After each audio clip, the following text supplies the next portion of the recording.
आता आपल्या आवडत्या मालिकेचे संपूर्ण भाग मालिका प्रसारित झाल्यानंतर लगेचच पाहू शकता फक्त सन नेक्स्ट वर. भारतातील प्रेक्षकांसाठी मोफत सेवा. रिलॅक्स स्वानंदी, अगं तुला कळणार पण नाही. तेव्हा सगळं नीट होऊ दे. हा, स्वानंदीला आणि बाळाला त्रास नको होऊ देऊ. हॅलो मॅम, काय स्टेटस झालं का? नाही, चालू आहे. ओके. त्या तिन्ही आरोपींची सॅम्पल्स आत्ताच सबमिट झाली आहेत. मी लॅब टेक्निशियनची मीटिंग करून आले जस्ट. ये सावकाशी.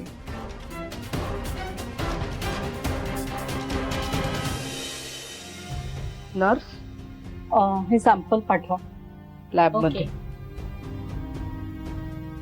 डॉक्टर, बाळाला काही त्रास नसेल ना झाला? नाही, फक्त पुढचे 24 तास खूप महत्वाचे आहेत. त्यांच्या पोटात दुखेल त्यासाठी मी गोळ्या देते लिहून, त्या फक्त रात्री जेवणानंतर घ्या. फक्त ब्लिडिंग झालं तर लगेच घेऊन या आणि जरा लक्ष ठेवा. थँक्यू. थँक्यू मला नका म्हणू, स्वानंदीचं कौतुक करायला पाहिजे. स्वानंदी ज्या हिमतीने लढा देत आहे त्यासाठी खरंच तिचं कौतुक आहे. स्वानंदी, तुझी लढाई लवकर संपणार आहे. डीएनएचा रिपोर्ट आला की तुला तुझा गुन्हेगार मिळेल. आता जाऊन आराम कर, धावपळ वगैरे काही करू नकोस. मी गोळ्या लिहून देते, ते वेळेवर घे. Thank you madam.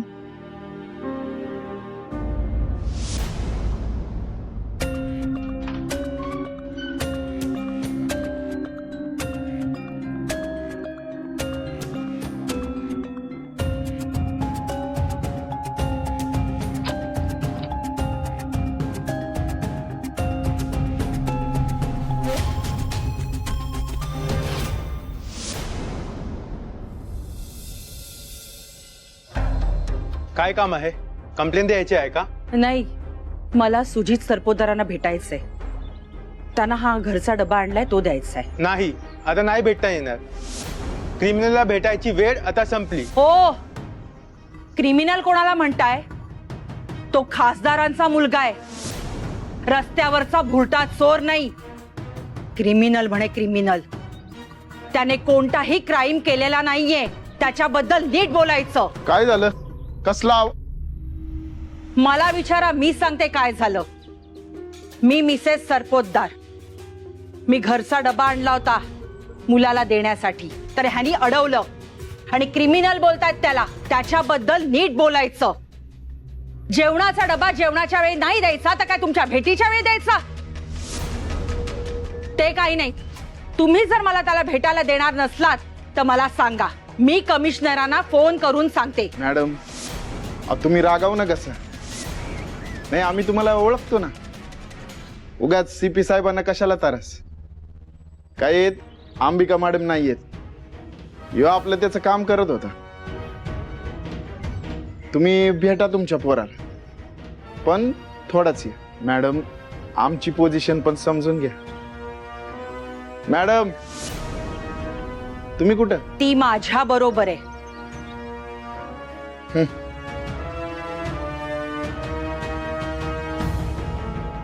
सुजित,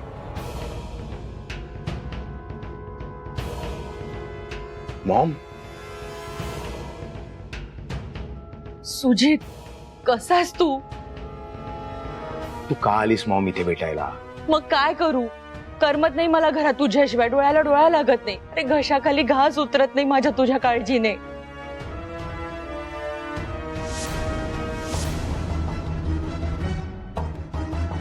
सुजित, किती वाळलास. काय अवस्था झालीये तुझी. त्या स्वानंदीला मी सोडणार नाही. माझ्या सुजितला अडकवते. तू बाहेर निघालास ना, मग बघू तिला. मम्मा, तुम्ही शांत व्हा. त्याच्यासाठी डबा आणलात ना, द्या ना त्याला. अरे हो, विसरलेस. तुझ्या आवडीची बटाट्याची भाजी आणलीये, मी भरवते तुला. खा. मॉम मॉम ऐक ना, थँक्यू, पण मला नकोय काही. इथे आल्यापासून काही खाण्याची इच्छाच होत नाहीये खरंच. असं कसं? मी एवढा बनवून आणलाय ना, तुला खायलाच हवा.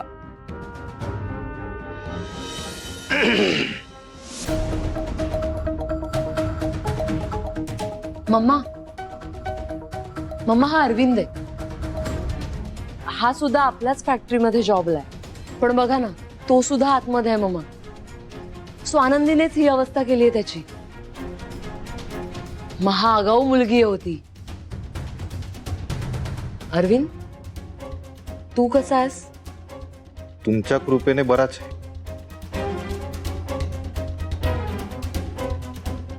मॅडम, लय वेळ झाला. अजून जास्त वेळ थांबता येणार नाही. आमची पोझिशन समजून घ्या.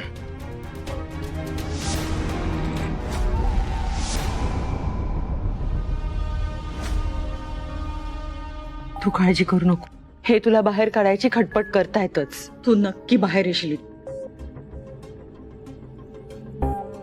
डबा घे.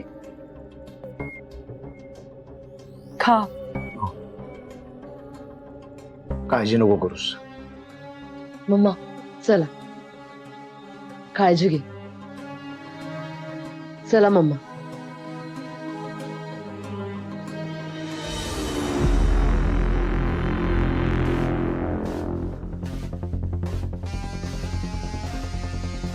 अरविंद, रमेश, घरून डबा आलाय. 2 घास खाऊन घ्या.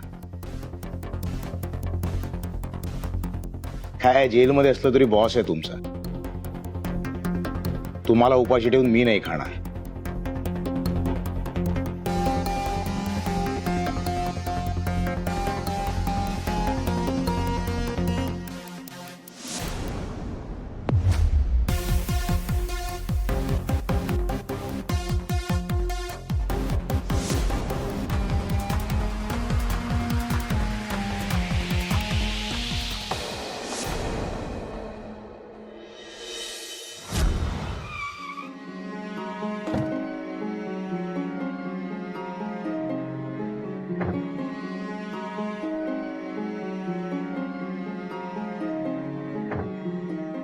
स्वानंदी, कशी आहेस तू? बरं वाटतं ना तुला? बचाव, बचाव मुझे, बचाव, मुझे बचाव.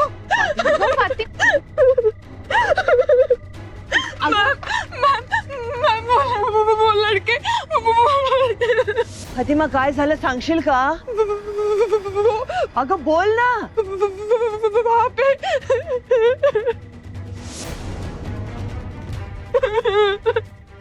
फातिमा, शांत हो. इकडे बघ माझ्याकडे. काय झालंय? मैडम, मैं पिछले गली से आ रही थी. तब कुछ लड़के मेरे साथ छेड़छाड़ कर रहे थे. मी कशी बशी पळून आले. कोण मुलं? कुठली गल्ली? मॅम, ती आमची मागची गली, मिठी गली म्हणतात त्याला. तिथेच ना ग? हो जी.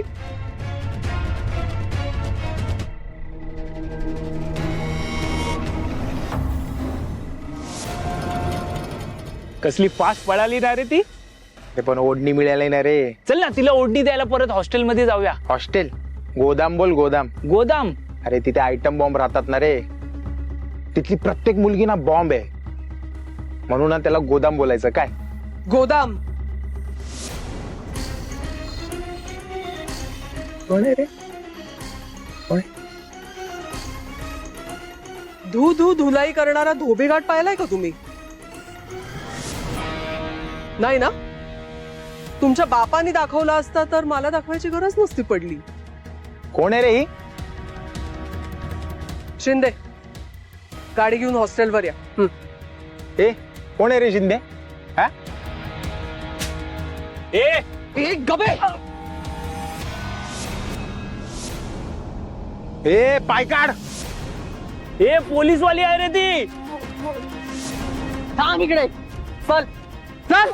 ए, तू काय उठ. अरे मॅडम, अरे दाखवते आता तुम्हाला. मॅडमची वरात काढते. चला.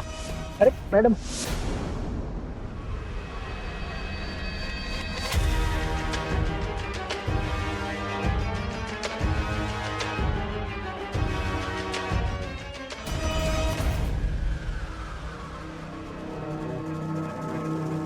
थँक्यू अरविंद. तू अजून तोंड उघडलं नाहीस यासाठी. त्या पार्टीच्या रात्री आपण एकत्र होतो आणि दोघांनी मिळून स्वानंदीला त्या खोलीत नेलं, हे प्लीज कुणालाही सांगू नकोस. त्या बदल्यात तुला इथून बाहेर काढण्याची जबाबदारी माझी. माझं वचन आहे तुला, तुझ्या केसालाही धक्का लागू देणार नाही मी. पण प्लीज कुणालाही काहीही सांगू नकोस.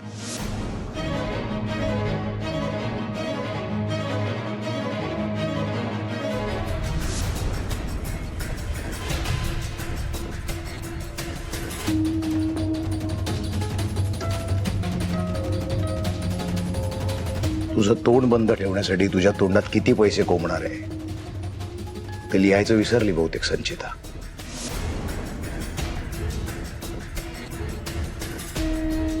डोंट वरी.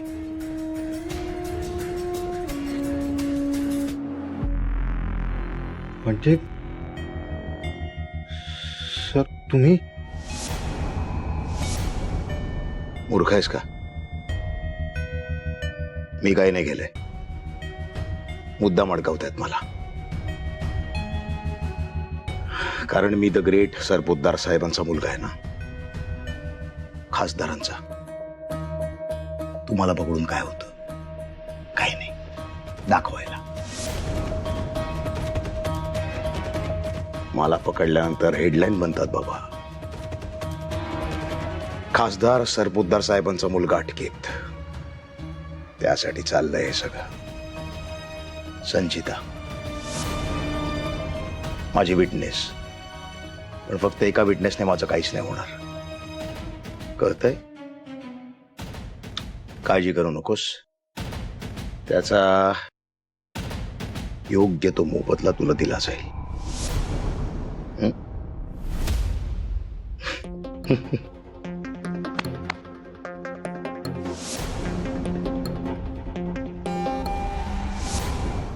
फातिमा शांत हो.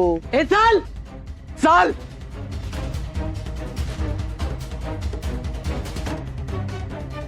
माफी माग. सॉरी. ए इंग्लिश मीडियम, माफी मराठीत मागायची आणि बहिणीला बहीण म्हणायचं. माफी माग. हो ताई माफ करा मला. ताई माफ करा. आणि परत कुठल्या मुलीशी असं वागणार नाही हे पण म्हण. ताई परत कोणाला त्रास नाही देणार.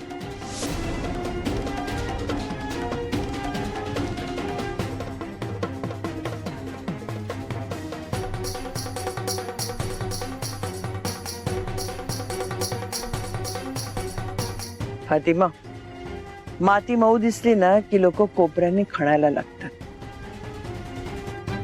तुम्ही हिम्मत करत नाही ना म्हणून हे असे मवाली गुंड धजावतात तुम्हाला छेडायला. कळलं? Absolutely right ma'am. आणि फातिमा, तू लॉयर आहेस ना, कायद्याचा अभ्यास करतेस, मग तुला किती स्ट्रॉंग असायला हवं. हे असं घाबरून नाही चालणार. यापुढे अशा कितीतरी गुन्हेगारांची तुला रोज डील करायला लागेल, तेव्हा काय करणार आहेस? अजून सांगा, कोणाला त्रास दिला त्यांनी? बोला.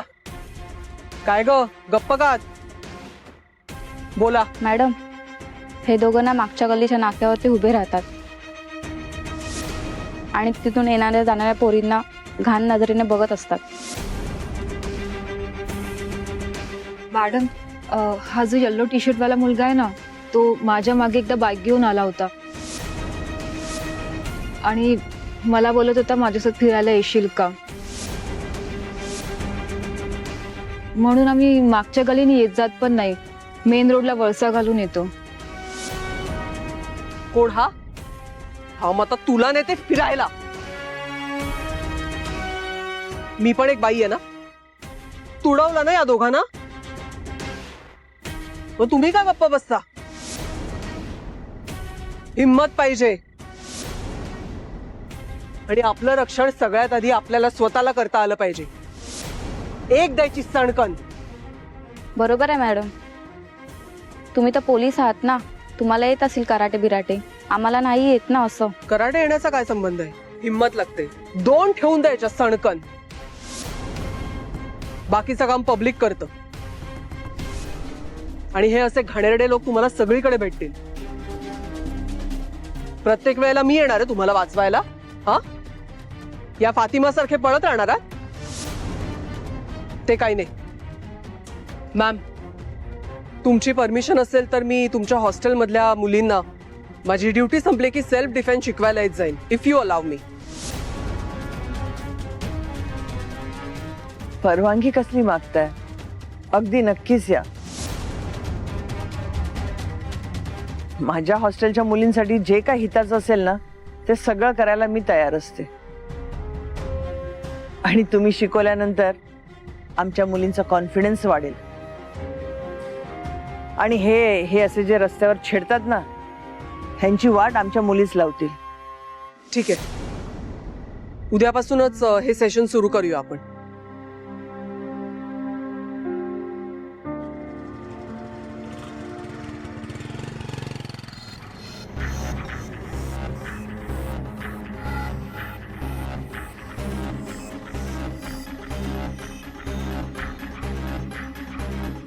मॅडम, शिंदे, हेच ते मवाली आहेत. या दोघांना उचला आणि पोलीस स्टेशनला घेऊन जा. बाईकची चावी मला द्या. बाईक घेऊन येते मी. उचला.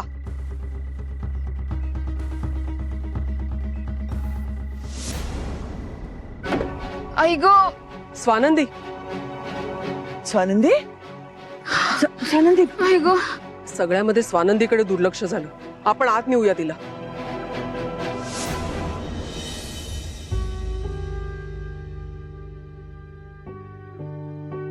स्वानंदी, आता शांतपणे झोपून राहायचंस.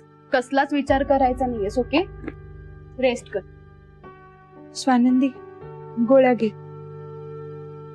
गोळ्यानंतर आधी तिला थोडंसं खाऊ दे. स्वानंदी, मी जेवताना तुला एक गोष्ट सांगू का? फातिमा, ती लहान मुलगी आहे का?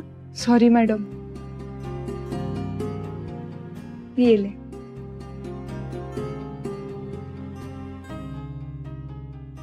स्वानंदी, तू झोप आता शांतपणे. काळजी नको करूस, आम्ही सगळे आहोत.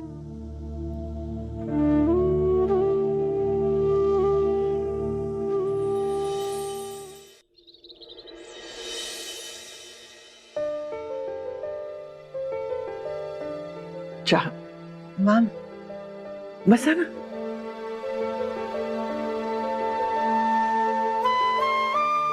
मॅम, तुम्ही कशाला त्रास करून घेतला तितक्या सकाळी चहा करण्याचा?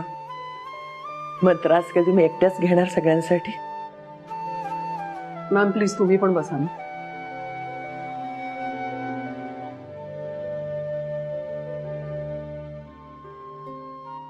थँक्यू. तुम्ही दिवसभर ड्युटी करून रात्रभर स्वानंदीच्या जवळ बसला होतात. ती ड्युटी नाहीये का? ड्युटीच्या पलीकडे जाऊन तुम्ही एखाद्या मोठ्या बहिणीसारखं स्वानंदीची काळजी घेताय. जीवाभावाची मैत्रीण असल्यासारखं तिचं कौतुक करताय. मग मी तुमच्यासाठी एक कप चहा केला तर काय मोठं केलं? मॅम, आपल्या माणसांची काळजी घेण्यात त्रास नाही, आनंदच वाटतो. स्वानंदी ज्यातून गेलीये ते सगळं मी पण अनुभवलंय ना, त्यामुळे तिची वेदना मी समजू शकते.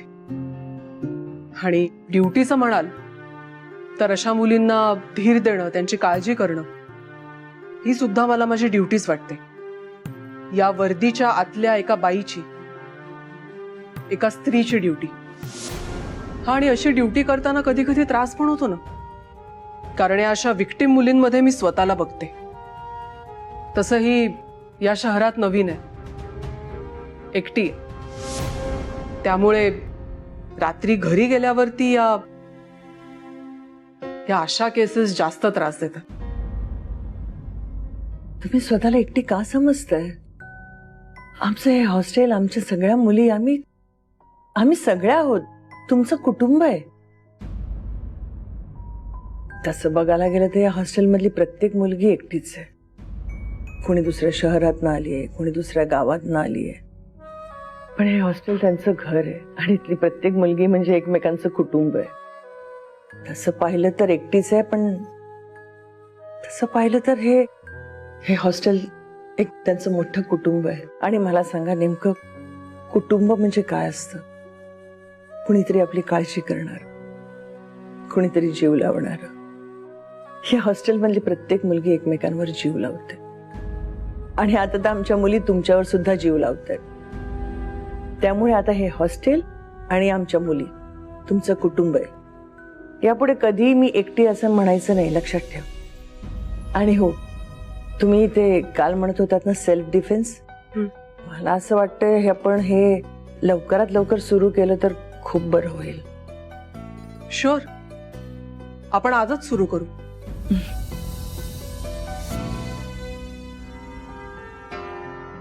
आणि हो, आता तुम्ही निघालात तरी चालेल.